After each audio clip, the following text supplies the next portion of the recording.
صحابہ کرام نے یزید کی بیعت کر لی تھی، تو آپ کو کیا مسئلہ ہے؟ صحابہ کرام نے یزید کی بیعت نہیں کی تھی، صحابہ کرام سے زبردستی بیعت لی گئی تھی تلوار کے زور پر۔ جھوٹ بولنا بند کریں۔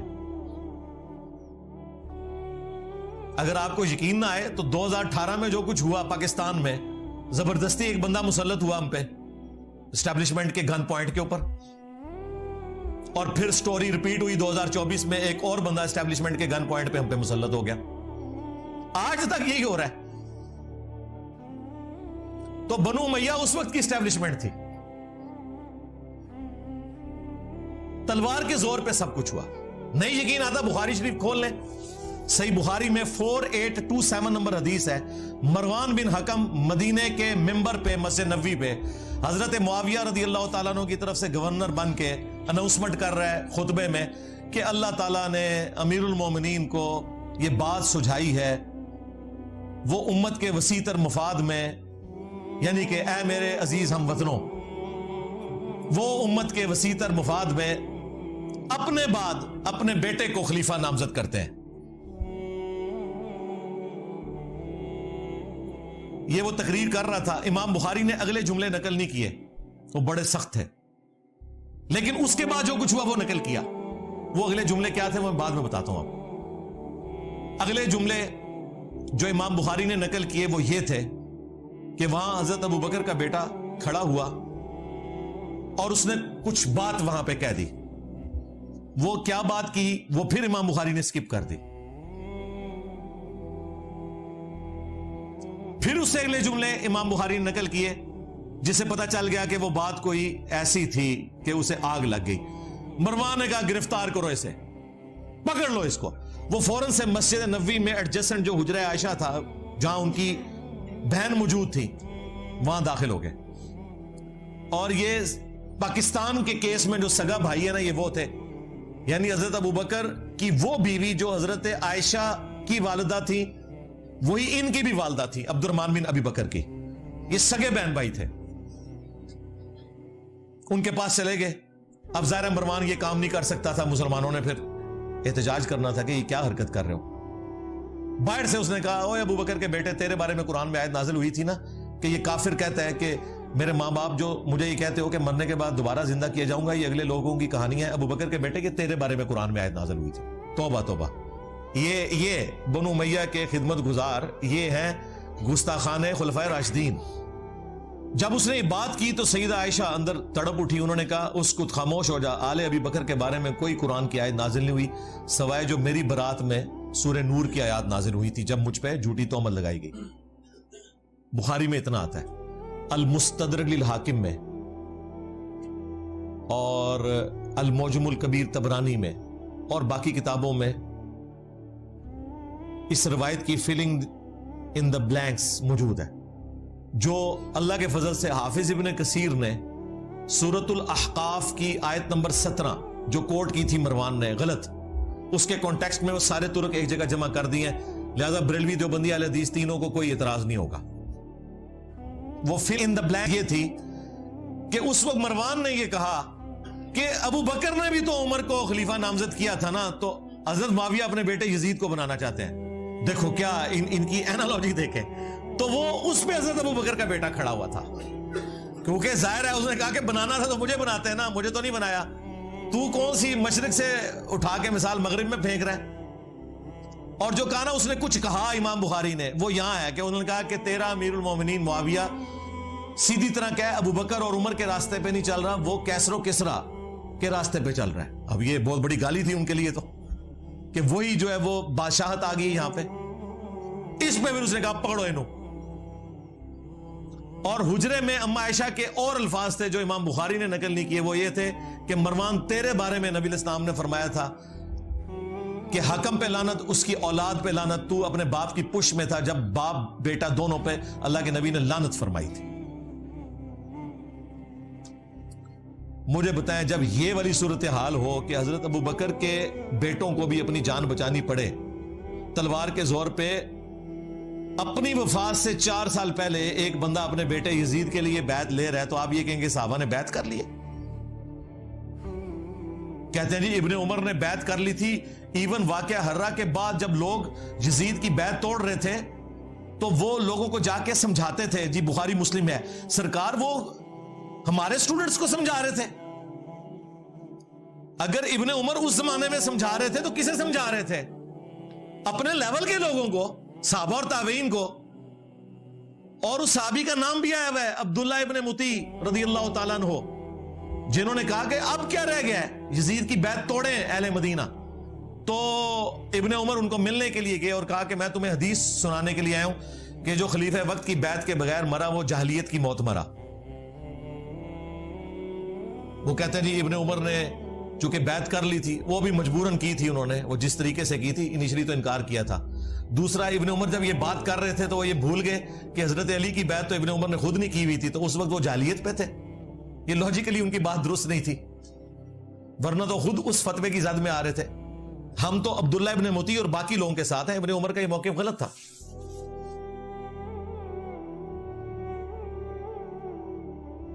اور پھر دیکھیں ابن عمر کے ساتھ اسی بنو امیہ نے کیا کیا.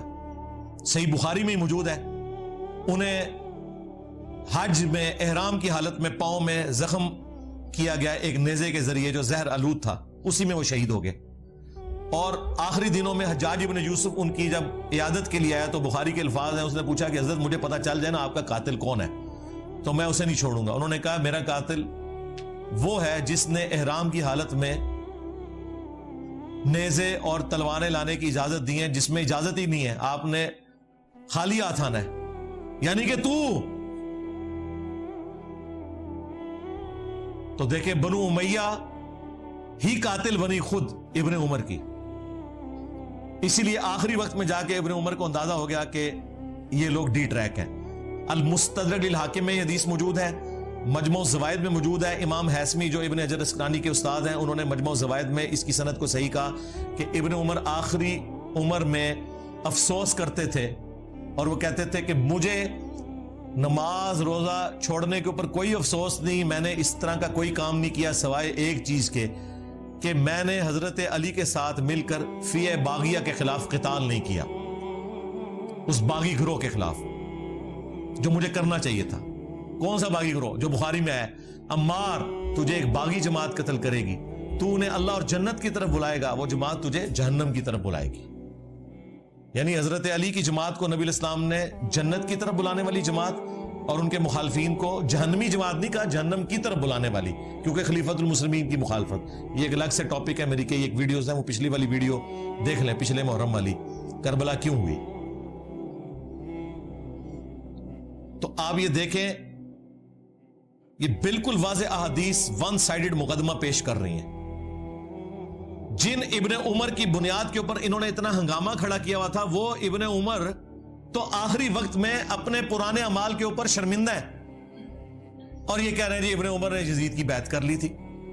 جو مخالفین تھے ابن عمر کے وہ بھی صحابہ اور تابعین تھے, ان کی رائے کا کوئی احترام نہیں کرتے. یعنی میٹھا میٹھا ہپ ہپتے کوڑا کوڑا تھو تھو, اسی کے اوپر کہا جاتا ہے. اسی کانٹیکسٹ میں بخاری میں ایک حدیث ہے, حضرت عمر نے پہلے ہی پیش گوئی کر دی تھی, 6830. حضرت عمر نے جب آخری حج اپنا کیا, اس کے بعد ان کو اگلا سال نصیب نہیں ہوا, تو وہاں منا میں حضرت عمر تک کسی نے یہ بات پہنچائی کہ لوگ یہاں چیما گوئیاں کر رہے ہیں کہ جب عمر مر جائے گا تو ہم فلاں شخص کو اپنا خلیفہ چن لیں گے. حضرت عمر کو اتنا غصہ آیا, انہوں نے کہا میں ادھر ہی خطبہ دوں گا کہ مسلمانوں کے مشورے کے بغیر انہوں نے پہلے ہی طے کر لیا کسے خلیفہ بنانا ہے. تو عبد الرحمن بن عوف نے کہا کہ حضرت یہاں ہر طرح کے لوگ آئے ہیں, آپ مسجد نبوی میں جا کے خطبہ دیں. یہ چند لوگوں کے سامنے بات ہوئی ہے, آپ اس کو عام نہ کریں. اور میں دعوے سے کہتا ہوں کہ اگر یہ یوٹیوب پہ کلپ آیا ہوتا نا اس زمانے میں, تو حضرت عمر نے اسی ٹائم یوٹیوب پہ کلپ اپنا چڑھانا تھا, ریپلائی ٹو کر کے. خیر مدینہ شریف آئے, ابن عباس کہتے ہیں کہ میں ممبر کے اتنے قریب تھا کہ میرا گھٹنا ٹچ کر رہا تھا, اور میں ساتھیوں سے کہہ رہا تھا آج حضرت عمر نے پھٹے چک دینے نے, بڑے غصے نے. اور بڑا لمبا انہوں نے خطبہ دیا, اس میں یہ بھی الفاظ تھے کہ دیکھنا ابو بکر کی خلافت جس طریقے سے منعقد ہوئی وہ کیٹاسٹرافک کنڈیشن تھی, مستقبل میں اسے دلیل نہ بنایا جائے.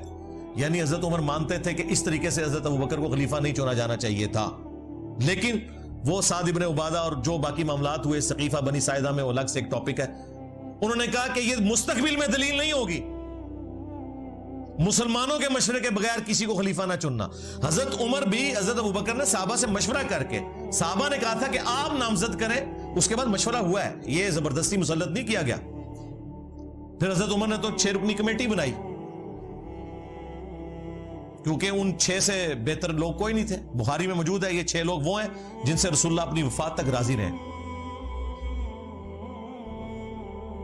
تو سیدنا عمر رضی اللہ تعالیٰ عنہ نے کہا کہ حضرت ابوبکر کی خلافت کو دلیل نہ بنانا, یاد رکھنا جب بھی مسلمانوں کے مشورے کے بغیر کسی کو خلیفہ چنا گیا تو اس کا انجام قتل و غارت ہوگا.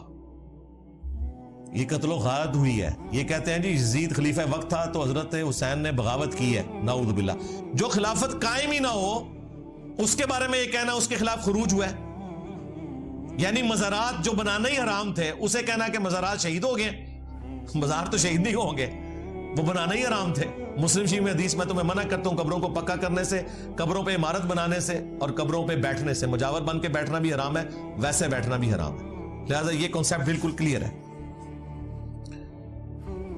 جھوٹا دفاع نمبر 4, وہ کہتے ہیں جی یزید تو تابعی تھا جی, حضرت معاویہ کا بیٹا ہے, اور جامعہ ترمذی میں حدیث ہے جس نے مجھے دیکھا اسے بھی جہنم کی آگ نہیں چھوئے گی, اور جس نے میرے دیکھنے والے کو دیکھا یعنی صحابی کو دیکھا اور وہ ہو گیا تابعی, اسے بھی جہنم کی آگ نہیں چھوئے گی. تو کہتے ہیں جی یزید تو بخشا بخشا ہے. واہ, بخشا بخشا ہے. پھر حجاج بن یوسف بھی بخشا بخشا ہے, وہ تابعی نہیں ہے. جتنے جھوٹے راوی ہیں میجورٹی ان کی تابعین میں موجود ہے. قانوناً وہ تابعی تھے, ظاہر ہے کلمہ گو تھے. خوارج کون تھے؟ تابعین ہی تھے, اہل قبلہ تھے, اہل کلمہ تھے. مولا علی نے انہیں کافر نہیں کہا. ہاں, پوچھا گیا کافر ہے مصنف ابن ابی شیبہ میں, کہا نہیں کافر نہیں ہے. پوچھا گیا منافق ہے, کہا منافق نہیں ہے. منافق تو بڑا تھوڑا ذکر کرتے ہیں اللہ کا, یہ تو اتنی لمبی نمازیں پڑھتے ہیں. پوچھا گیا پھر کیا ہے؟ ظاہر ہے جب کافر نہیں منافق نہیں تو پھر مسلمان ہی ہے. ان کا یہ ایک گروہ ہے جنہوں نے ہم سے بغاوت کی ہے, ہم میں سے ہی نکلا ہوا ایک گروہ ہے. تو خوارج بھی تابعین ہے. لیکن مسند احمد میں موجود ہے نبی الاسلام نے کہا کہ خوارج جہنم کے کتے ہیں. کیوں؟ اپنے اعمال کی وجہ سے.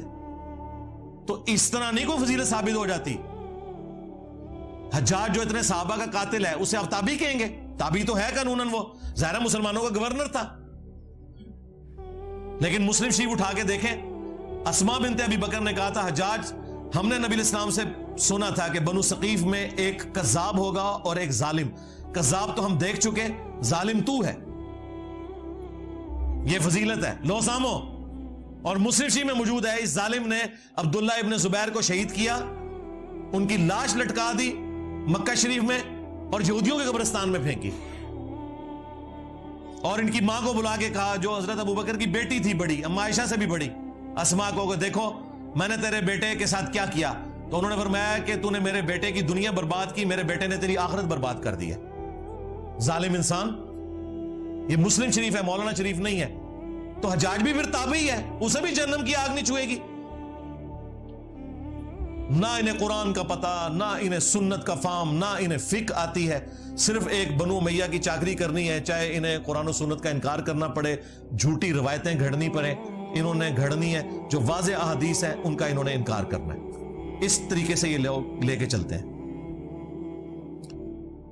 اچھا, مزے کی بات میں آپ کو بتاؤں, آج سے آلموسٹ 800 سال پہلے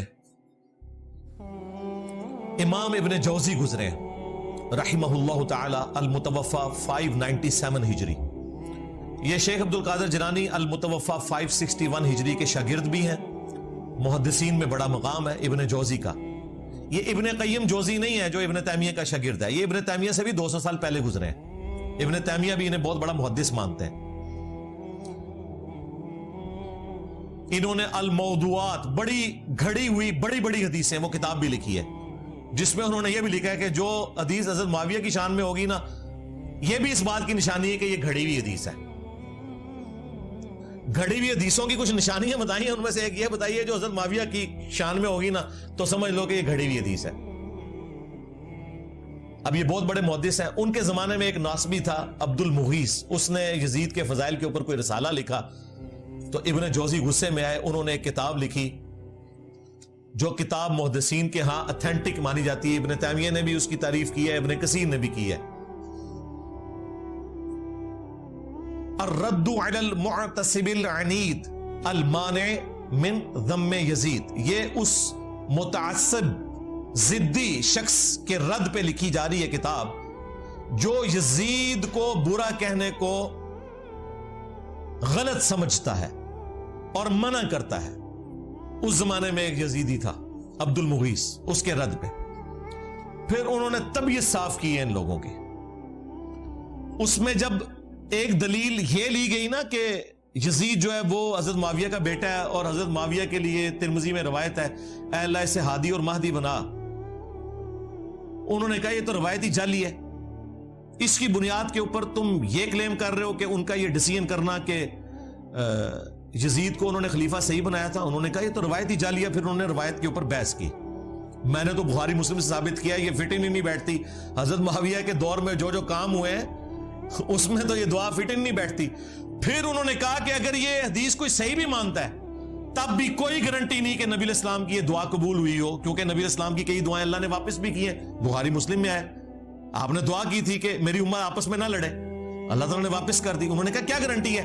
پھر ابن جوزی نے اتنا سخت جملہ لکھا, انہوں نے کہا اس سے بڑی کیا دلیل ہے, اگر حضور کی یہ دعا حضرت معاویہ کے حق میں قبول ہوئی ہوتی بقول تمہارے, اگر یہ روایت ثابت ہے تو حضرت معاویہ جنگ صفین میں حضرت علی کے مقابلے پہ آتے. یہ آدھی اور مادی ہونا ہے کہ خلیفہ وقت کے خلاف کھڑے ہو گئے. کڈا بڑا پٹکار مارے انہوں نے.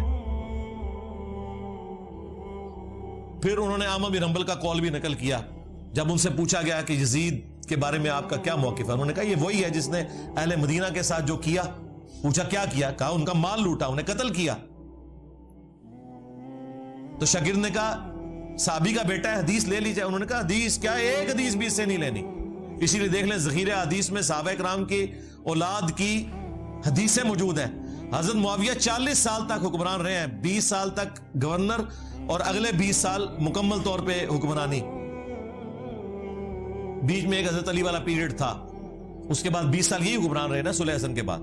40 سال جس کا باپ مسلمانوں کا حکمران رہا ہے اس کے بیٹے نے ایک حدیث بھی روایت نہیں کی ہے اور نہ محدثین نے اسے نقل کیا ہے, کیونکہ احمد بن حنبل کہتے ہیں اس سے کیا حدیث لوگے. پھر شاگرد نے پوچھا جب یہ یزید نے ظلم کیا اہل مدینہ کے ساتھ تو کون لوگ تھے ان کے ساتھ. ان کا اہل شام تھے جو ہم امیر شام کہتے ہیں. یہ شامی تھے, ایک صوبہ تھا جس نے یہ سارے کا سارا ہنگامہ برپا کیا. تو یہ کتاب اردو زبان میں ترجمہ ہو کے آ چکی ہے, ایک دیوبندی عالم ہے انہوں نے ترجمہ کیا. میں نے بارہا اس کتاب کا تعارف کروایا. اب نئی پرنٹنگ ہو کے یہ کتاب آ چکی ہے. ہماری ویب سائٹ پہ اس کا PDF بھی رکھا ہوا ہے. کسی نے PDF بنا دیا تھا تو ہم نے وہ اپلوڈ کر دیا, لیکن ہارڈ کاپی بھی آپ کے پاس ہونی چاہیے, وہ آپ منگوا سکتے ہیں. وہ کتاب کا ہم ٹائٹل پیج شیئر کروا دیں گے آپ کو. وہ کتاب پڑھنے سے تعلق رکھتی ہے, اس میں اور کئی چیزیں ہیں جو آپ کے لیے انشاءاللہ اس حوالے سے بینیفیشری ہوں گی. اچھا, اسی حوالے سے نا یہ بیچ میں ایک چوہا چھوڑ دیتے ہیں کہ جی اگر حضرت معاویہ نے اپنے بیٹے کو بنا دیا تو کیا ہوا, حضرت علی نے بھی تو اپنے بیٹے کو بنایا تھا. بالکل جھوٹ, حضرت علی نے کوئی اپنے بیٹے کو نہیں بنایا. مسند ابی یعلا میں, المستدرک للحاکم میں اور کتابوں میں موجود ہے. لوگوں نے حضرت علی کو کہا کیونکہ زخم لگنے کے بعد وہ کچھ دن زندہ رہے کہ آپ اپنا خلیفہ کسی کو نامزد کریں. انہوں نے کہا میں تمہیں ویسے ہی چھوڑ کے جاؤں گا جس طرح نبی الاسلام چھوڑ کے گئے تھے, تم اپنا خلیفہ خود چنو گے. اور یہ ظالم کہتے ہیں کہ حضرت علی نے حسن ابن علی کو اپنے بعد خلیفہ نامزد کیا. وہ صحابہ کرام نے مشورے سے چنا تھا. اس حوالے سے شیخ البانی نے ایک روایت لی ہے کہ میری امت کا پہلا شخص جو میری سنت کو بدلے گا وہ بنو امیہ سے ہوگا. اور شیخ البانی نے ساتھ پتہ کیا لکھا, یہ وہ شخص ہوگا جو خلافت کو ملوکیت بنا دے گا. تو دیکھ لیں پھر بنو امیہ کا پہلا شخص جس نے خلافت کو ملوکیت بنایا وہ کون ہے.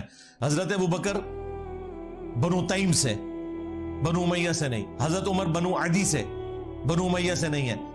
حضرت عثمان بنو امیہ سے ہیں لیکن انہوں نے اپنے بیٹے کو نہیں بنایا. اس کے بعد حضرت علی بنو ہاشم سے ہیں. اس کے بعد حسن ابن علی کے 6 مہینے. پھر حضرت معاویہ رضی اللہ تعالیٰ عنہ بنو امیہ سے ہیں, انہوں نے اپنے بیٹے کو بنایا. جی بنایا, وہ ہم آپ کو پہلے بتا چکے ہیں. تو شیخ البانی جو محدث اعظم سعودیہ تھے, اس دور کا امام بخاری ان کو مانتے ہیں, اہل حدیث بھی اور دیوبند بھی اور بریلوی بھی وقت آنے پہ انہیں کوٹ کر دیتے ہیں. انہوں نے اشارتاً کہا کہ یہ وہ شخص ہوگا جو خلافت کو ملوکیت میں بدل دے گا، میری امت میں پہلا شخص جو میری سنت کو بدلے گا۔ تو یعنی انہوں نے نام لیے بغیر بتا دیا کہ یہ بندہ کون ہے، یزید کے ابا جی۔ ٹھیک ہو گیا۔ پانچواں جھوٹا دفاع، وہ کہتے ہیں نہیں حضرت علی کا جو اپنا بیٹا ہے محمد بن حنفیہ، اس نے تو بڑی تعریف کی ہے یزید کی۔ ہم پوچھتے ہیں کہاں لکھا ہوا ہے؟ کہتے ہیں تاریخ میں لکھا ہوا ہے۔ تاریخ میں اگر 5% باتیں یزید اور ان کے والد کے حق میں ہے نا، تو 95% ان کے خلاف ہیں، بلکہ ایمان ثابت کرنا بھی مشکل ہو جائے گا اگر تاریخ تبری کے حوالے ہم نے پیش کیے تو۔ حدیث سے بات کرو، یہ حدیث میں تو اس طرح کی کوئی بات نہیں، آپ کو پتہ ہے ہماری باتیں حدیثوں میں تو نہیں نکلتی، جی ہمیں پتہ ہے، یہی تو ہم رونا رو رہے ہیں، لیکن وہ تاریخ میں تو ہے جی۔ ہم کہتے ہیں وہ جو تاریخ تم پیش کر رہے ہو وہی پوری پڑھ کے بتا دو۔ ابن کثیر نے نقل کی ہے یہ مردود روایت، لیکن یہ روایت پوری نہیں پڑھ سکتے، وہ ان کے گاٹے فٹ ہو جائے گی۔ اس روایت میں پتا کیا ہے؟ عبداللہ ابن مطیع صحابی محمد بن حنفیہ کے پاس آتے ہیں جو تابعی ہیں، جو حضرت علی کے بیٹے ہیں حنفیہ نامی عورت سے۔ انہیں آگے کہتے ہیں کہ حضرت آپ کا بھائی حسین شہید ہو گیا، یزید حکمران بن گیا، آپ کیوں نہیں قیام کرتے؟ تو ساتھ ہی کہا کہ اہل مدینہ میں سے کچھ لوگ شام سے آئے ہیں، انہوں نے یزید کو اس حال میں پایا ہے کہ وہ تارک الصلاح ہے، وہ شراب پیتا ہے اور کتاب و سنت سے تجاوز کرتا ہے۔ تو محمد بن حنفیہ نے کہا کہ نہیں، میں تو جتنا عرصہ یزید کے پاس رہا ہوں، میں نے تو اسے نماز کا پابند پایا ہے اور سنت کا عامل پایا ہے۔ تو انہوں نے کہا حضرت وہ جتنے دن آپ رہے ہیں نا ادھر، اتنے دن اس نے آپ کو دکھانے کے لیے سب کچھ ایکٹنگ کی ہے، اصل میں تو وہ شرابی ہے، تارک الصلاح ہے اور کتاب و سنت کو پائمال کرنے والا ہے۔ اب یہ پوری روایت تھی، انہوں نے آدھی لے لی کہ محمد بن حنفیہ نے کہا میں اسے نماز کا پابند پاتا ہوں، جبکہ صحابی کہہ رہا ہے کہ وہ شرابی ہے، تارک الصلاح ہے، کتاب و سنت کا مذاق اڑاتا ہے۔ اب مجھے بتائیں صحابی اور تابعی کی بات ٹکرائے تو کس کی بات مانی جائے گی؟ انہوں نے آدھی روایت نقل کی۔ اسی لیے ہمارے جو استاد تھے شیخ زبیر صاحب، انہوں نے فتاوی علمیہ میں باقاعدہ اس روایت کو ڈسکس کر کے کہا کہ اگر اس روایت کو تم صحیح مانو گے نا، پھر ماننا پڑے گا کہ یزید نماز بھی نہیں پڑھتا تھا، وہ شرابی بھی تھا اور کتاب و سنت کو توڑتا تھا، اس کے احکامات سے تجاوز کرتا تھا۔ بہتر یہ ہے کہ اس روایت سے جان چھڑا لو۔ انہوں نے کہا میرے نزدیک یہ پوری روایت ثابت ہی نہیں ہے، کیونکہ اگر روایت لینی ہے پھر پوری لینی ہے، آدھی تو نہیں لینی، سند تو ایک ہے اور وہ مردود سند ہے۔ یہ جناب جو انہوں نے ایک رٹ لگائی تھی کہ محمد بن حنفیہ نے تعریف کر دی، لو سامو اور پوری تعریف بیان کرو، پھر پتہ چلے گا صحابی کرتے ہو، صحابی کو تو تم نے چھوڑ دیا۔ جھوٹا دفاع نمبر 6، وہ کہتے ہیں نہیں حضرت حسین کو تو کوفیوں نے مار دیا تھا، خود ہی شیعہ علی نے مار دیا تھا، ایم یزید کے متھے مار دیا۔ واہ واہ، بالکل کوفیوں نے مارا تھا، لیکن وہ کوفی کون تھے؟ جو اہل شام کے انڈر تھے۔ یہاں پہ بھی جو کچھ ہوتا ہے نا، جب گورنمنٹ ایک ہو تو بات آتی ہے پنجاب پولیس نے یہ کیا، بھئی پنجاب پولیس وفاقی حکومت کے انڈر آتی ہے، اگر اچھا کام کرے گی تو وفاقی حکومت کے کھاتے میں ڈلے گا، برا کرے گی تو وفاقی حکومت کے کھاتے میں۔ وہاں پہ بھی کوفہ ایک صوبہ تھا شام کی حکومت کا، کوفی وہ تھے جو 22,000 کا لشکر لے کے آئے تھے کربلا میں، وہ کوفی تھے لیکن اس گورنمنٹ کے انڈر تھے۔ یہ وہ کوفی نہیں تھے جنہوں نے خطوط لکھے تھے، وہ تو صحابہ اور تابعین تھے۔ سلمان ابن سرد جن کی حدیث ہے بخاری اور مسلم میں، نبی علیہ السلام نے 2 بندوں کو لڑتے ہوئے دیکھا اور کہا میں ایک کلمہ ایسا جانتا ہوں، یہ پڑھ لیں تو شیطان ان سے دور ہو جائے گا، ان کا غصہ ٹھنڈا ہو جائے گا، اعوذ باللہ من الشیطان الرجیم۔ یہ جو بخاری مسلم کی حدیث ہے اس کے راوی ہیں سلمان ابن سرد، یہ مین بندہ تھا جنہوں نے حضرت حسین کو کہا کہ وہ بڑا مر گیا اور اپنے بعد ایک چھوٹا چھوڑ گیا، اور جو لفظ انہوں نے استعمال کیا نا وہ استعمال کیا جو موسیٰ کے مخالف کے لیے ہم استعمال کرتے ہیں کہ ایک بڑے والا مر گیا اور اپنے بعد ایک چھوٹا چھوڑ گیا اپنی جگہ۔ اتنے سخت الفاظ۔ اس وقت عبید اللہ ابن زیاد کے روب کی وجہ سے وہ لوگ نکل نہیں سکے. مسلم بن عقیل کو قتل کر دیا گیا, اس سے پہلے نعمان بن بشیر کو گورنری سے ہٹایا گیا, لیکن بعد میں توابون کی تحریک انہوں نے چلائی اور وہ شہید ہوئے سارے. اور پھر مختار سقفی آیا, اس نے پھر عبید اللہ ابن زیاد کو بھی قتل کیا. بخاری اٹھا کے دیکھیں, ترمذی اٹھا کے دیکھیں, حضرت حسین ابن علی کا سر کاٹ کے عبید اللہ ابن زیاد گورنر کوفہ جو یزید کا تھا اس کے سامنے تشت میں پیش کیا گیا. اللہ کی لعنت, اللہ کے فرشتوں کی لعنت, تمام لعنت کرنے والوں کی لعنت جنہوں نے اہل البیت کو یوں ظلمن شہید کیا. آمین. تو وہ چھڑی سے ان کے چہرہ مبارک کو چھیڑنے لگا اور ان کے حسن میں کوئی کلام کرنے لگا. تو انس ابن مالک پاس کھڑے تھے, وہ اتنا ہی کر سکتے تھے, بوڑھے ہو چکے تھے, 90+ تھے. انہوں نے کہا کہ رسول اللہ کے سب سے زیادہ ہم شکل حسین ابن علی تھے. یہ بخاری کے الفاظ ہیں. اسی حدیث میں امام بخاری نے لکھا ہے برأس الحسین علیہ السلام, حسین علیہ السلام کا سر مبارک, علیہ السلام لکھا ہے. مولوی نے عربی میں علیہ السلام لکھا تھا, اردو میں ترجمہ رضی اللہ عنہ کر دیا, نکال ہی دیا. عربی میں لکھا ہوا ہے, آپ کھول کے دیکھ لیں, مکتبۃ الشاملہ میں بھی, اسلام 360 میں بھی عربی میں لکھا ہوا ہے, اردو میں رضی اللہ عنہ لکھا ہوا ہے. اور جب زید بھائی مجھے ملنے آئے نا, میں نے کہا یہ دیکھ لیں, انہیں یقین ہی نہیں آیا. کہتے یار یہ انہوں نے کیا ہوا ہے. میں نے کہا یہ اچھا ہے, اس کو چینج کرنے کی ضرورت نہیں ہے, ہم نے بتانا ہے بعد میں بھی کہ کیا کام ڈالتے ہیں. انہوں نے دارالاسلام والوں سے اٹھایا تھا, میں نے کہا اسی طرح ہی رہنے دیں تاکہ ہم دکھا سکیں بعد میں. sunna.com بہت بڑی ویب سائٹ ہے جس پہ حدیث کی کتابیں ہیں. عربی میں علیہ السلام لکھا ہے, اردو میں رضی اللہ عنہ لکھا ہوا ہے, ایک فرقہ وارانہ اس چیز کو, دڑاڑ کو قائم رکھنے کے لیے. تو عبید اللہ ابن زیاد جس کے سامنے حضرت حسین کا سر کاٹ کے رکھا گیا, وہ کوفی تھا لیکن گورنر تھا شامیوں کی طرف سے. لہذا یہ کہنا کوفیوں نے مار دیا تھا ظالموں, یہ وہ کوفی تھے جو حضرت حسین کے مخالفین تھے, نہ کہ وہ شیعان علی کے جنہوں نے حضرت حسین کو وہاں پولیٹیکل سٹرگل کے لیے بلایا تھا. اور حضرت حسین لڑنے نہیں گئے تھے, بچوں کے ساتھ ایک سیاسی جدوجہد کے لیے جا رہے تھے جس کا آخری انجام قیام حسین ہی ہونا تھا, لیکن اس سے پہلے ہی ان کو شہید کر دیا گیا. اسی لیے انہوں نے راستہ بھی بدلا. یہ جو کہتے ہیں جی وہ دمشق کی طرف جا رہے تھے یزید کے ہاتھوں میں ہاتھ دینے, بالکل جھوٹ ہے. وہ راستہ انہوں نے اس لیے بدلا تھا کہ انہیں پتا چل گیا تھا کہ مسلم بن عقیل شہید ہو چکے ہیں, یہ مجھے بھی کوفے تک نہیں پہنچنے دیں گے, تو میں انہیں دھوکہ دے کے دوسرے راستے سے جاؤں. لیکن ان کے پاس تو اتنی فوج تھی, انہیں بھی یہ خطرہ تھا کہ حسین ابن علی کہیں راستہ نہ بدلے, تو انہوں نے کربلا کے پاس بھی پڑاؤ کیا تھا کہ اگر اس راستے سے بھی آئے تو ہم پکڑ لیں گے. جو یہ نقشے بنا کے آپ کو بتا رہے ہوتے ہیں, اللہ کے بندو ڈر جاؤ, جھوٹ باندھتے ہو, اپنی طرف سے باتیں بنا کے منسوخ کرنا شروع کر دیتے ہیں. جھوٹا دفاع نمبر 7 جو اسی کے ساتھ جڑا ہے, وہ کہتے ہیں حسین علیہ السلام نے 3 شرائط رکھ دی تھی جی کربلا میں. انہوں نے خود عبید اللہ ابن زیاد کو کہا کہ مجھے یزید کے پاس جانے تو میں اس کے ہاتھوں میں ہاتھ دے کے بیعت کر لیتا ہوں. واہ واہ واہ, سبحان اللہ.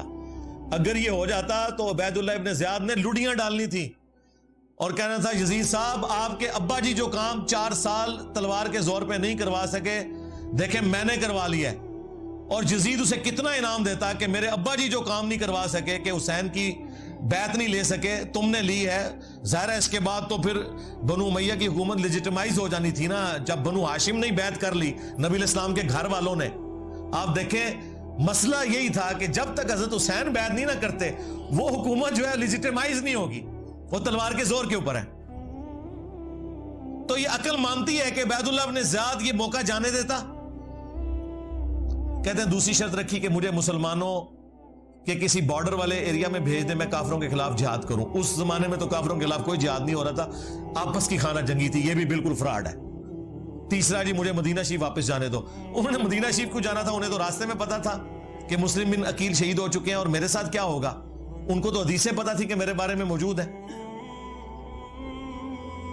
یہ جس کتاب سے انہوں نے پیش کیا انصاب الاشراف, امام بلازری کی کتاب, اور کہتے ہیں یہ 3 شرائط موجود ہیں. اور وہ آئے دن آپ کو وہ جو ایک مماتی دیوبندیوں کا مولوی ہے نا, وہ بھی یہ بیان کرتا پھرتا ہے, پکا یزیدی ہے وہ. ایون آپ تو وہاں بھی اس کو اپنے پلیٹ فارم کے اوپر لے کے آتے ہیں, بندیالوی کو. اس کی میں نے طبیعت صاف کی تھی. کلن یاد آیا جے, میں انہوں پر دسا سی تو قرآن بھی نہیں آتا ظالم, کتھو چیزاں چک کے کتھے فٹ پہ کرنا ہے. کلن وعد اللہ الحسنى, اس کی میں نے تفسیر بھی بیان کی تھی, قرآن سے, بخاری سے, مسلم سے. یہ اس نے ذلیل حرکت کی کہ اس نے کہا یہ 3 شرائط تھیں. انصاب الاشراف جو کتاب ہے نا، اگر اس کتاب سے یہ تم نے روایتیں ماننی ہیں تو پھر اس میں تو بہت کچھ لکھا ہوا ہے جو تمہیں ہضم نہیں ہوگا. اسی لیے ہمارے استاد شیخ زبیر علی زئی صاحب نے اگرچہ فضائل صحابہ کتاب میں یہ روایت نقل کی انصاب الاشراف سے، اور لکھا کہ اس کی سند حلال بن یساف تک تو درست ہے،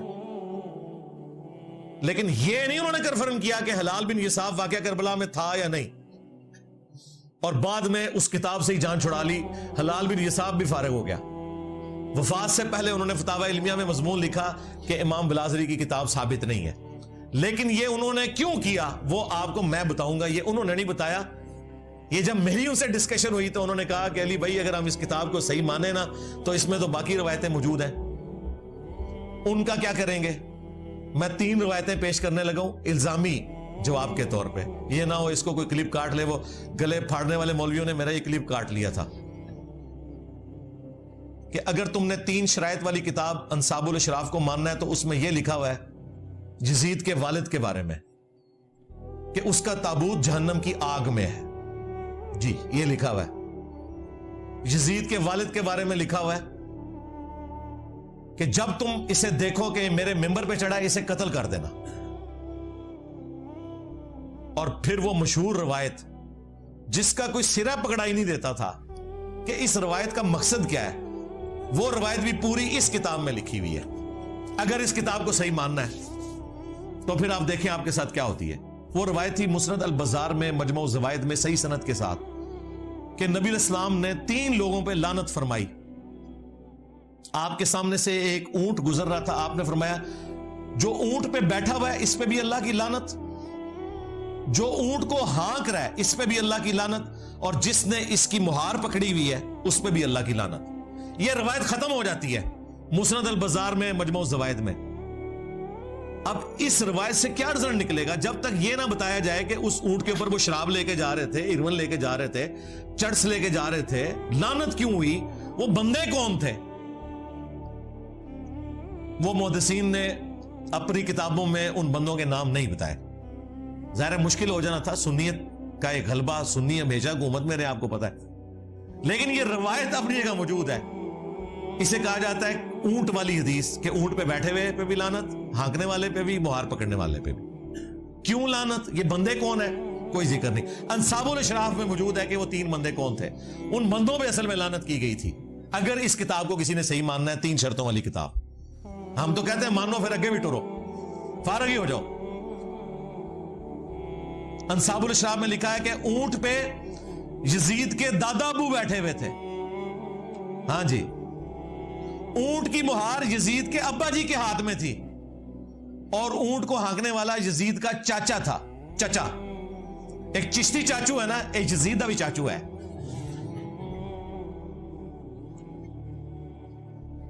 تو اب یہ 3 نام میں نے اس لیے نہیں بتایا کہ وہ پھر کلپ کو کاٹیں گے. میں نے آپ کو اشارتاً بتا دیا کہ اونٹ پہ یزید کا دادا بیٹھا ہوا تھا، مہار اس کے ابے کے ہاتھ میں تھی، اور ہانکنے والا چاچا تھا. نام آپ سب کو پتا ہے، ورنہ ہمارے اسٹوڈنٹس کورٹس میں خود لکھ دیں گے 3 بندوں کے نام. اس روایت کو پھر صحیح مانو گے؟ اسی لیے شیخ زبیر صاحب نے کہا یہ کتاب امام بلازری سے ثابت ہی نہیں، جان ہی چھڑا لی. بالکل ٹھیک کیا. آمدہ کوئی 3 شرائط والی بات کرے، اسے کہو 3 شرائط والی بات کرو گے تو 3 ملعون لوگوں کا ذکر ہم کریں گے. ہاں، وہاں 3 شرائط، یہاں 3 وہ لوگ جن پہ اللہ کے نبی نے لعنت فرمائی ہے. پھر ظاہر ہے یہ پیرلل میں آئے گا. اور صرف لعنت نہیں کہا کہ یزید کے باپ کا تابوت جہنم کی آگ میں ہے، یزید کے باپ کو جب ممبر پہ دیکھو تو اسے قتل کر دینا. یہ ساری روایتیں بتائیں گے. لہذا بہتر یہ ہے کہ انصاب الاشراف سے جان چھڑا لیں. ہمارے نزدیک بھی ہمارے استاد کا موقف ٹھیک ہے. یہ کتاب اگرچہ اکثر محدثین امام بلازری سے ثابت مانتے ہیں، لیکن اس کے ساتھ یہ جو خطرناک باتیں جڑی ہوئی ہیں، جو خطرناک سے بھی اگلا ورژن ہے، بہتر یہ ہے کہ اس کتاب کو آپ جان چھڑا لیں کہ یہ ساری جعلی کتاب ہے. اور ہمیں پتہ ہے کہ آپ کی جتنی باتیں وہ ویسے ہی جعلی ہیں. کوئی صحیح بھی نکلے نا، ایک بڑی مشکل سے آپ نے دریافت کی تھی، وہ مانتے مانتے آپ کو اتنا کچھ ساتھ ماننا پڑ رہا ہے کہ آپ بھی اس کتاب سے اب جان ہی چھڑائیں گے انشاءاللہ تعالی. جھوٹا دفاع نمبر 8، تھرڈ لاسٹ. وہ کہتے ہیں نہیں قسطنطینیہ والی جو بشارت ہے وہ یزید پہ فٹ ہوتی ہے. بخاری میں حدیث ہے میری امت کا پہلا گروہ جو کیسر روم کے شہر پہ حملہ کرے گا وہ بخشے ہوئے ہیں. اچھا قسطنطینیہ کا ذکر نہیں ہے, کیسر روم کا شہر یہ ذکر ہے. اور کیسر روم کا شہر نبی الاسلام کے زمانے میں حمص تھا. وہ تو بعد میں وہ بھاگ کے قسطنطنیہ چلا گیا جان بچانے کے لیے جب اسے نظر آیا کہ مسلمانوں کی فوجیں وہاں تک پہنچ جائیں گی. تو اگر اس کو مانا جائے تو یہ بشارت ابو عبیدہ ابن جرح رضی اللہ تعالیٰ عنہ پہ فٹ ہوتی ہے. اور اگر قسطنطینیہ کو آپ نے ماننا ہے تب بھی ذکر ہے پہلا لشکر. پہلا لشکر, کوئی بھی لشکر نہیں. قسطنطینیہ پہ تو درجنوں حملے ہوئے ہیں. پہلا لشکر کون سا تھا؟ وہ کہتے ہیں بخاری میں لکھا ہے کہ ابو ایوب انصاری رضی اللہ تعالیٰ عنہ اس لشکر میں شریک تھے, وہ فوت ہوئے اور یزید نے ان کا جنازہ پڑھایا. تو ثابت ہو گیا یزید جنتی ہے. ہم کہتے ہیں یہ ثابت ہوا, یہ کہاں سے ثابت ہوا کہ وہ پہلا لشکر تھا؟ اس میں تو نہیں لکھا ہوا پہلا لشکر. ہم آپ کو بتاتے ہیں وہ پہلا لشکر نہیں تھا, وہ 7واں لشکر تھا. اگر 2 لشکر بھی گئے ہونا تب بھی وہ پہلا نہیں ہے, وہ بعد والا ہے. پہلا لشکر وہ ہے جو سنن ابی داؤد میں موجود ہے. ایک صحابی کہتے ہیں ہم قسطنطینیہ پہ حملے کے لیے جب گئے ہمارے لشکر کے امیر عبد الرحمن بن خالد بن ولید تھے, حضرت خالد بن ولید کے بیٹے, یزید نہیں تھا. اور ابو ایوب انصاری بھی ہمارے ساتھ تھے. انہوں نے ہمیں ایک آیت کی تفسیر سمجھائی. اور پھر ابو ایوب انصاری قسطنطنیہ کے تمام حملوں میں شریک ہوتے رہے حتیٰ کہ ایک حملے کے دوران وہ فوت ہوئے اور وہیں پہ دفن ہوئے. آج بھی ان کا مزار موجود ہے ترکیے میں. اب وہ مسلمانوں کے پاس ہے نا, استنبول. تو ابو داؤد میں یہ حدیث موجود ہے کہ اس وقت جو لشکر گیا تھا اس کے امیر کون تھے؟ خالد ابن ولید کا بیٹا. اور اس کے بعد مسلسل وہ شریک ہوتے رہے حتیٰ کہ ایک حملے میں وہ فوت ہوئے. تو جس میں فوت ہوئے وہ تو بعد میں ہوگا نا, جس میں زندہ تھے وہ پہلے. تو اگر 2 بھی ہوتے تو پھر بھی وہ دوسرا ہے. ویسے یہ 7واں ہے. اور یہ جو میں بتا رہا ہوں یہ بھی پہلا نہیں ہے. اس سے بھی پہلے منذر بن زبیر لے کے گئے. وہ شیخ زبیر صاحب کے شاگرد ہیں, عبداللہ جابر دامانوی صاحب. انہوں نے پوری کتاب لکھی ہے, ہماری ویب سائٹ پہ رکھی ہوئی ہے کہ قسطنطنیہ پہ پہلا حملہ کس نے کیا تھا. بہرحال یہ تو نہیں بنتا, یہ انہوں نے پکڑا ہوا تھا. اور جگہ جگہ یہی وہ چیز ہے جو ابن تیمیہ نے سب سے پہلے چوہا چھوڑا, اسی کو لے کے پھر بعد کے لوگ چلے. حتیٰ کہ ڈاکٹر ذاکر نائک نے بھی جو یزید کو رضی اللہ عنہ کہا اور جنت کی لشکر والی بشارت اس کے اوپر فٹ کر کے تو خاری کمائی. میں نے اسی وقت ان کے خلاف ویڈیو ریکارڈ کروائی تھی اور ان کی علمی اصلاح کی کوشش کی تھی. باقی جو ان کی علمی خدمات ہیں وہ اپنی جگہ, لیکن یہ ان سے بہت بڑا بلنڈر ہوا ہے اور دعوت حق کو نقصان ہوا ہے ان کے اس ایٹیچیوڈ کی وجہ سے. تو میں نے کہا تھا یار ابن تیمیہ کی تقلید چھوڑو. میں نے بخاری اور ابو داؤد سے ثابت کیا ہے کہ وہ پہلا لشکر نہیں تھا. اور یہ ہمارے استاد شیخ زبیر صاحب نے پہلی دفعہ جرت کی الحدیث رسالے میں یہ پورا تحقیقی مضمون لکھا. پھر ہمارے جو دوسرے استاد تھے مولانا اسحاق صاحب, انہوں نے باقاعدہ اپنے جمعے کے خطبے میں شیخ زبیر صاحب کی تعریف کی اور انہوں نے کہا اس وقت ان سے بڑا کوئی محدث نہیں ہے. اب تو اہل حدیثوں کو اپنے گھر کی خبر پتہ چل گئی ہے کہ ان کے اپنے بڑے محدث نے بھی بتا دیا کہ یہ ابن تیمیہ نے غلط بشارت فٹ کی تھی, ڈاکٹر ذاکر نائک نے غلط فٹ کی تھی. احادیث کی روشنی میں قسطنطینیہ کا وہ والا لشکر جو پہلا لشکر تھا جس کے لیے بشارت تھی اس میں یہ شامل ہی نہیں تھا. اور جس زمانے میں گیا اس وقت تو یزید دودھ پیتا بچہ تھا, 6 سال سے کم ہی عمر تھی اس کی, بہت زیادہ بھی لگا لیں. فتح تو خیر یہ صحابہ سے بھی نہیں ہوا, قسطنطینیہ تابعین سے بھی نہیں ہوا, تبع تابعین سے بھی نہیں ہوا. یہ 9ویں صدی ہجری میں نبی الاسلام کی وفات کے آلموسٹ 900 سال کے بعد 850 تقریباً سال کے بعد یہ فتح ہوا. 19 مئی 1453 سلطان محمد فاتح, اس کے اوپر انہوں نے ایک فلم بھی بنائی ہے ترکیے والوں نے. آج چل رہا ہے 7 محرم 1446 ہجری بمطابق 14 جولائی 2024. یہ فتح ہوا 19 مئی 1453, یعنی آلموسٹ 8 سے سمجھ لیں 600 سال پہلے. ارطغرل کی اولاد میں سے جو 7واں سلطان تھا سلطان محمد فاتح, اس کی عمر اس وقت 24-25 سال تھی. اس نے قسطنطینیہ کو فتح کیا, لیکن وہ فتح کرنے والے کے لیے بشارت نہیں تھی, بشارت تھی جس نے پہلا حملہ کیا. وہ فتح کرنے والے کے لیے جو بشارت ہے مسند احمد میں کہ وہ بڑا اچھا امیر ہوگا, وہ روایت سندن صحیح ثابت نہیں ہے. لیکن جو جنت کی بشارت تھی وہ پہلے لشکر کے لیے تھی یہ جناب ٹوٹل ان کی گیم تھی جس سے انہوں نے جنتی اسے ڈکلیئر کیا ہوا تھا. اور یوں آگے ہم نہیں کہتے وہ جہنمی ہے, اس کا معاملہ اللہ کے سپرد, لیکن جھوٹی بشارتیں تو جنت کی فٹرا نہ کریں. سیکنڈ لاسٹ جھوٹا دفاع نمبر 9. کہتے ہیں جی اللہ تعالیٰ چاہے تو یزید کو بخش بھی سکتا ہے. دیکھیں کیسے غیر محسوس طریقے سے اس کی جھوٹی وکالت کرتے ہیں. کہتے ہیں جی آپ کو کیا تکلیف ہے؟ ہمیں کوئی تکلیف نہیں بھائی, ہم تو کہتے ہیں سارے بخشے جائیں, کوئی مسئلہ نہیں. یہ اللہ کا اپنے بندوں کے ساتھ معاملہ ہے, ہمارے ساتھ کوئی اس کا معاملہ نہیں ہے. لیکن آپ جھوٹی جنت کی بشارتیں فٹ کرو, یہ بالکل غلط ہے. اور دوسرا یہ اتنا آسان معاملہ نہیں ہے. کہتے نہیں قرآن میں لکھا ہے اللہ تعالیٰ چاہے تو شرک کے سوا ہر گناہ معاف کر سکتا ہے. بالکل, ان اللہ لا یغفر ان یشرک بہ ویغفر ما دون ذلک لمن یشاء. بے شک اللہ تعالیٰ قیامت کے دن ہر گناہ کو معاف کر دے گا اگر دنیا میں توبہ نہ کی ہوئی. دنیا میں کی ہوئی تو دنیا میں ہی معاف, سوائے شرک کے. شرک آخرت میں بھی معاف نہیں ہونا اگر بغیر توبہ کے مرے. لیکن اس کے سوا ہر گناہ معاف کر دے گا لمن یشاء, جس کے لیے چاہے گا. مراد کیا؟ جس کے لیے نہیں چاہے گا نہیں کرے گا. شرک کے علاوہ کون سا ایسا گناہ ہے جو معاف نہیں ہو سکتا؟ وہ قرآن میں لکھا ہوا ہے سورۃ النساء میں, جس نے ایک مؤمن کو ناحق قتل کیا اس کی سزا ہمیشہ کی جہنم ہے. اسی سورۃ النساء میں جس میں لکھا تھا شرک کے علاوہ ہر گناہ معاف ہو جائے گا جس کے لیے چاہے گا, اوپن لائسنس وہاں بھی نہیں تھا. اسی سورہ النساء میں لکھا ہوا ہے کہ مومن کا قتل ناحق ہمیشہ کی جہنم ہے. لو سامو. اور ابو داؤد میں اس کو سپورٹیو حدیث ہے کہ نبی علیہ السلام نے فرمایا اللہ تعالیٰ یا تو شرک کو معاف نہیں کرے گا یا قتل ناحق کو معاف نہیں کرے گا.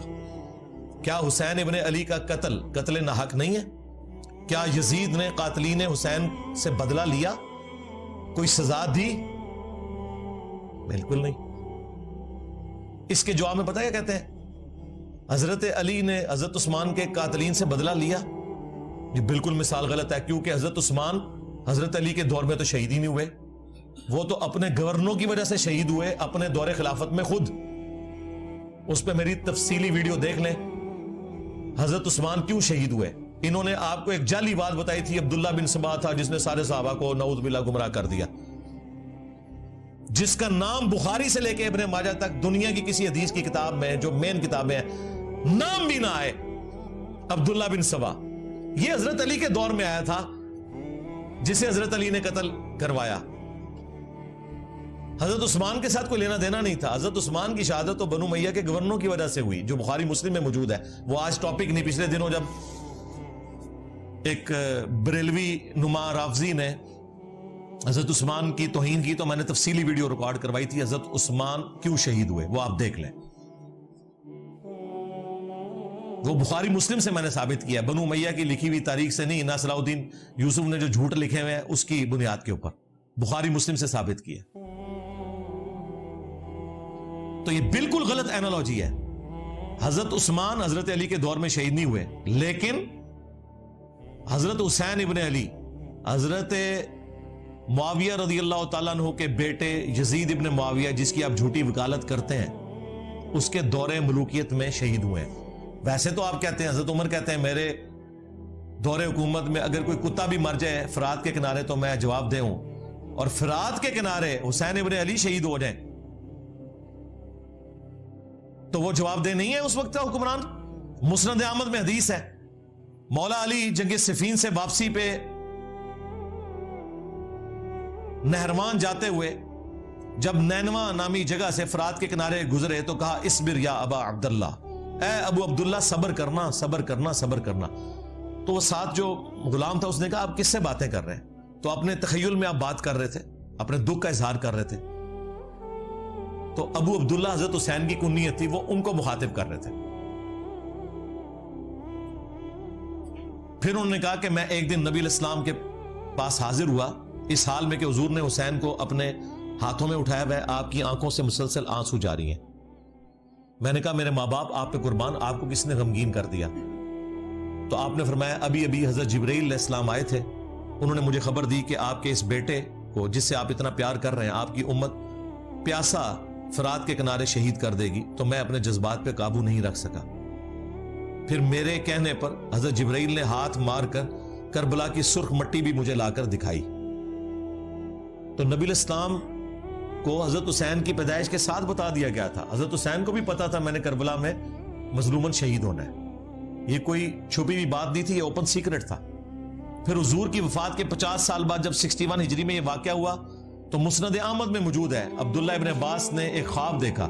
یہ کسی وہابی کا خواب نہیں ہے, کسی بریلوی کا خواب نہیں, دیوبندی کا نہیں, یہ صحابی کا ہے جو نبی اسلام کی شکل کو پہچانتا ہے, جس کے لیے گارنٹی ہے کہ اس شکل میں شیطان نہیں آ سکتا.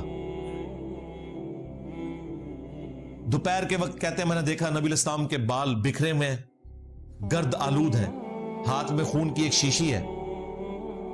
میں نے کہا یا رسول اللہ میرے ماں باپ قربان, آپ کی حالت کس نے کر دی؟ تو نبی اسلام نے کہا کہ میں صبح سے حسین اس کے ساتھیوں کا خون جمع کر رہا ہوں کربلا میں. یہ ایک تمثیلاً ایک خواب دکھایا گیا, یہ نہیں کہ نبی اسلام وہاں پہ موجود تھے, یہ تمثیلاً ہے. کہتے ہیں میں گھبرا کے اٹھا, میں نے وہ تاریخ اور دن نوٹ کیا اور کتنے عرصے بعد خبر آئی, کیونکہ اس زمانے میں میڈیا تو نہیں تھا, کہ 10 محرم الحرام 61 ہجری میں حسین ابن علی کو ان کے ساتھیوں سمیت کربلا میں شہید کیا گیا. نبی الاسلام اپنی وفات کے بعد بھی تمثیل کے طور پہ اللہ تعالیٰ نے دکھایا کہ حضور کا دل دکھا ہوا ہے جو کچھ حسین ابن علی کے ساتھ ہوا. اور مزے کی بات آپ کو بتاؤں, یہ حدیث شاہ اسماعیل دہلوی جو وہابیوں کا امام ہے, دیوبند اور اہل حدیث کا, جس طرح بریلویوں کے لیے عام مذہب بریلوی ہے, اس نے اپنی کتاب تقویت الایمان کے ساتھ جو تذکیر الاخوان لکھی نا, اس میں انہوں نے یہ حدیث مسند احمد کی لکھی اور لکھا یزید پلید. یہ آج یزید کو رضی اللہ عنہ کہتے ہیں, ان کا ابا کہتا تھا یزید پلید. اور یہ حدیث لکھ کے انہوں نے کہا کہ یہ حدیث اس بات پر گواہ ہے کہ نبی الاسلام جنتوں میں اپنے حسین کی شہادت پہ غم زدہ ہیں. یہ کس نے لکھا؟ اسماعیل دہلوی نے. اس حدیث سے یہ رزلٹ نکالا انہوں نے. اور یہ پچھلے کیا کر رہے ہیں ریالوں کے چکر میں. تو یہ تکلیف دہ چیز جو امت کو جس نے 2 ٹکڑے کر دیا, آج تک امت جڑ نہیں سکی. الحمدللہ ہم نے کوشش کی ہے قرآن و سنت کی روشنی میں ان چیزوں کو پبلک کے سامنے رکھیں اور لوگوں کو یہ پتا چلے کہ حق بات کیا ہے. باقی یہ زبردستی دھکے کے ساتھ چیزوں کو ثابت کرنا یہ بالکل ظلم والی بات ہے.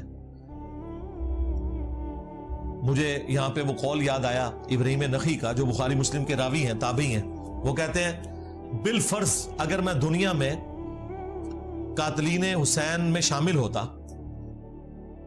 اور قیامت کے دن اللہ تعالیٰ میری بخشش بھی کر دیتا, میں جنت میں بھی پہنچ جاتا, تب بھی میں جنت میں رسول اللہ کا سامنا نہیں کر سکتا تھا کہ کہیں حضور مجھ سے پوچھ ہی نہ لے کہ دنیا میں تو میرے حسین کے قاتلین میں شامل تھا. یعنی دیکھیں, حالانکہ جنت میں سب کچھ بخشش کے بعد بھی پہنچ گئے نا. جو غیرت مند ہے نا, یہاں تو کہہ رہے ہیں جی اللہ چاہے تو بخش دے, جو کہہ رہے ہیں کہ اگر ہم بخشے بھی جائیں نا, یہ کہتے ہیں نا اللہ چاہے تو یزید کو بخش دے, ہم کہتے ہیں ہمارا کوئی لینا دینا نہیں کہ اللہ اور بندے کا معاملہ ہے. لیکن جو غیرت مند لوگ ہیں وہ کہہ رہے ہیں ہمیں بخش بھی دیا جاتا نا اس عمل کے سبب, تب بھی ہم رسول اللہ کا سامنا نہیں کر سکتے تھے جنت میں, کہیں حضور پوچھ ہی نہ لے کہ تو دنیا میں میرے حسین کے قاتلین میں شامل تھا. یہ قول ابراہیم نخعی کا, جو بخاری مسلم کے راوی ہیں, حضرت امام حنیفہ کے دادا استاد ہیں. المعجم الکبیر طبرانی میں ان کا قول صحیح سند سے موجود ہے. غیرت مند لوگ ایسے ہوتے ہیں, ابراہیم نخعی جیسے. 50 ہجری میں پیدا ہوئے ہیں, 96 ہجری میں فوت ہوئے ہیں, صرف 46 سال ان کی عمر تھی, لیکن اہل بیت کے چاہنے والے تھے, بخاری مسلم کے راوی ہیں. حنفیت پوری ان کے اوپر ڈیپینڈنٹ ہے, کیونکہ یہ آگے سے ایک واسطے سے عبداللہ ابن مسعود کے شاگرد ہیں, تو وہ اپنے آپ کو ان کے ذریعے منسوب کرتے ہیں. یہ چیزیں بھی ان کی پھر لینا آپ.